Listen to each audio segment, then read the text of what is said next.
An excerpt from The God That Failed by Ignacio Silone. Besides internal differences resulting from its own heterogeneous composition, the Communist International felt the repercussions of every difficulty of the Soviet state.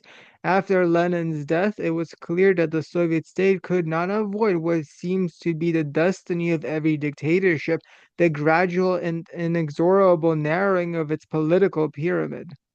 The Russian Communist Party, which had suppressed all rival parties and abolished any possibility of general political discussion in the Soviet assemblies, itself suffered a similar fate, and its members' political views were rapidly ousted by the policy of the party machine.